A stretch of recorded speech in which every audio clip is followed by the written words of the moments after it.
Gustavo Gómez González es mi nombre, estoy junto a Diego Aguirre en el matutino de Mega, en Radio La Red, también nos acompaña Claudia Aguirre. Bueno, buen día Gustavo, Diego y Claudia, ¿no? Buen día, ¿cómo le va? Bien, tenemos que decir que son temas delicadísimos, que hay que ser prudente, y fundamentalmente lo que tenemos que ver son los antecedentes. Es decir, yo hace un tiempo escribí un artículo que decía la Argentina no puede manejarse en relaciones exteriores como si el mundo fuera unipolar y uno se inserta ciegamente a Estados Unidos e Israel.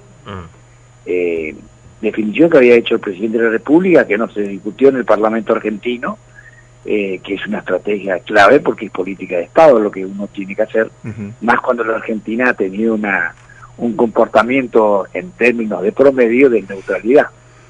Pero fundamentalmente esto, si usted hace un paralelismo o busca moldes parecidos, nos encontramos que es la misma conducta que tuvo el presidente Menem.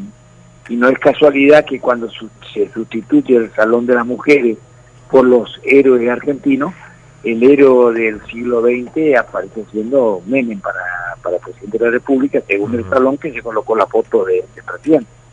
Y ahí vemos nosotros que comete el mismo error el presidente Menem. El Menem también hizo una inserción internacional ciega, de alineación automática, que se llamó Relaciones Carnales, el nombre que dio Guido Di Tella, que se inspiraba en el libro de lo que significaba ese famoso libro de Coué, un internacionalista, experto en relaciones internacionales, que habla del realismo de los países débiles, y que como uno es débil, tiene que darle poder al poderoso, que el poderoso te va a devolver poder, que era la síntesis que hacía Dante Caputo cuando explicaba en el Parlamento argentino, siendo diputado nacional, la utilización de las naves al Golfo, que parecía una cosa de que la Argentina metiéndose con lancha en la seguridad colectiva al ataque que se hizo a Irak, que después no había energía nuclear, que no había armas químicas, que recuerdan que al final parece que era sacarle a Hussein, sacarle petróleo, el vicepresidente Disney. Y bueno, y hoy estamos repitiendo eso. Estamos saliendo de una lógica racional en un mundo multipolar, porque una lógica unipolar, ¿en qué momento hubo un sistema unipolar en el mundo? Con la caída del muro de Berlín en el 89, el 9 de noviembre, y consolidó la caída de la Unión Soviética en el 91, cuando cae el comunismo, hay un desbalance en el mundo, Estados Unidos aparece con un poder hegemónico, espectacular y excluyente, un mundo unipolar, se rompe lo bipolar, no hay multipolar, tiene que haber después un equilibrio de poder, pero en el intertanto aparecen todas las teorías de relaciones internacionales, el fin de la historia de Fukuyama, viene un proceso de democratización en el mundo, entre democracia no hay guerra, todas las teorías de Kant, la teoría de Fukuyama, y después automáticamente cuando aparece la guerra de los Balcanes, cuando aparece la primavera árabe, que fracasa la democracia en esos países por su problema cultural, y aparece una tesis de Samuel Huntington que dice, no, el mundo va a tener en este nuevo paradigma un choque de civilizaciones. Las confrontaciones van a venir por el paradigma de las culturas, y el clivaje son las diferentes culturas, que hay 6 culturas en el mundo, define él. Tomville, por ejemplo, en su famoso libro europeo, establecía 26 culturas, pero bueno, Hamilton hace un corte de clivaje de 6 culturas, donde aparece Occidente, teniendo la cultura, y que la hipótesis de conflicto en el nuevo paradigma de la caída del muro de Berlín va a ser el narcoterrorismo, el nuevo conflicto de poder va a ser el conflicto con la hipótesis de los musulmanes. Entonces ahí aparece muy nítidamente el choque de cultura. Occidente, con la nueva hipótesis de conflicto, el terrorismo, narcoterrorismo y el tema musulmán religioso y cultural. Todo eso, otra vez nuevamente aparece Huntington, así de algún bosquejo, uno puede explicar el conflicto de Israel-Irán, hablando del mundo occidental, democrático, contra las teocracias, la dictadura, todo. Uno puede explicar de alguna manera de ese esquema, pero cuando uno mira a Huntington, que clavó en un momento el Departamento de Estado, se da cuenta de que cuando se define qué es Occidente, Occidente en primer lugar es la cultura griega, Occidente es el derecho romano, Occidente es la religión judío-cristiana. Esa síntesis es lo que conforma Occidente. Ahora, ¿quiénes son occidentales para el poder, y explica Huntington, y trata a América Latina como que no es Occidente, es una subcultura indoamericana.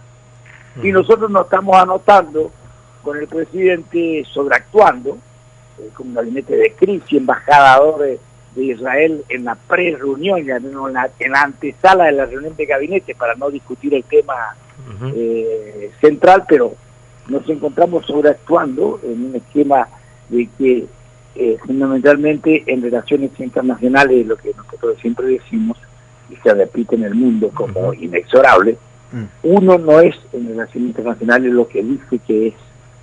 Uno es, uno es lo que te percibe el poder te define si vos sos Occidente o no sos Occidente. Y no doctor, es que vos andás diciendo quiero pertenecer a ese club. Claro, y doctor, ¿esa sobreactuación no le trae nada positivo a la Argentina, o no propende, no busca algo positivo, o son todo negativo? ¿Qué le puede traer esa sobreactuación? Particularmente nos puede traer. Esa sobreactuación, normalmente Dante Caputo decía, cuando uno le da el poder a los poderosos, no te devuelven. Eso es científico, ¿no? Te usan estratégicamente y después termina en la nada. Eso se ve muy claramente. Claro. Van hasta un cierto límite, y si no, miren lo que le pasó a Ucrania, ¿no? Pero bueno, no sí hay un compromiso con Israel. Sí hay una alianza estratégica entre Estados Unidos e Inglaterra. Sí. Ucrania, hasta donde sea, y si no es necesario, van a acompañar para hacer después una paz blanda. Eso termina con entrega de territorio de una parte a Rusia, una ayuda media, y si gana Trump, bueno, termina por no. Claro. Son los datos objetivos de la realidad que mandan al frente. Ucrania es el pretexto de un conflicto que no quedó saldado nunca entre el mundo eslavo, ruso, con su visión imperial y su falta de seguridad. Sintió que ya la OTAN empezó a tener 32 socios, cuando se habían comprometido Estados Unidos en la caída del muro de la Unión Soviética, en la implosión del 91, no avanzar sobre 7 u 8 países que incluyan a la OTAN, y Estados Unidos en eso no cumplió compromiso, incorporó y puso en peligro la seguridad estratégica de Rusia, y obligó de alguna manera a tener todo este conflicto que estamos viviendo, ¿no? Doctor, volviendo un poquito a la primera parte de esta charla, ¿no? Esta parte que tiene que ver con que Milei pone un poco en peligro a la comunidad judía, se ha dicho en distintos medios, y llega a escalar el conflicto. Claudia, sí. Claudia, mira una cosa, ¿qué nos pasó con Menem?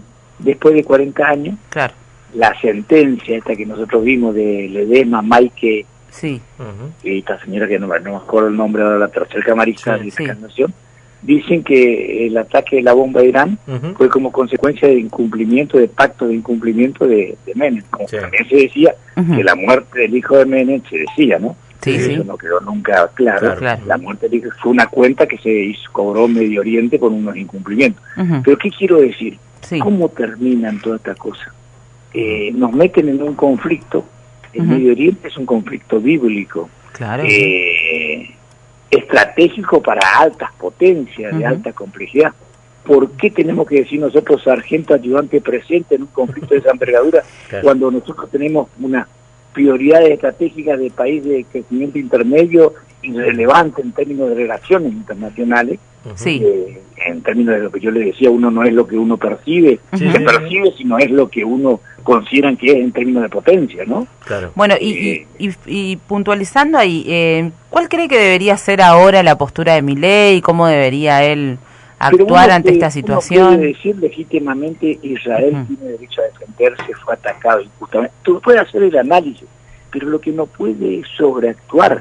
Lo que no puede un presidente, porque legítimamente está en un proceso de conversión desde el punto de vista religioso hacia el judaísmo, comprometer a toda la República Argentina en esa estrategia, pero esto es un análisis político. No estoy haciendo, él puede ser lo que él tenga ganas de hacer en su interioridad, podemos respetar a los judíos. Los judíos nos mandaron armas, es cierto, algunos aviones en la época de Malvinas, Y es cierto que Estados Unidos estuvo en contra nuestra, fue socio de la OTAN con Inglaterra, digo datos objetivos.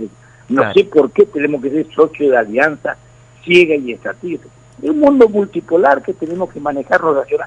Alberdi decía, no hay que comprometer, ya que son tan alberdianos y que está también el cuadro de Alberdi, hay que comerciar y negociar con todos en un mundo multipolar. No usaba la palabra multipolar, pero decía con todos. Y después hay un concepto de relación internacional que uno dice, con los vecinos uno se integra, con los demás comercia. Doctor, muchas gracias, muy amable, como siempre, muy claro también en este análisis. Gracias, hasta luego. Hasta luego. El senador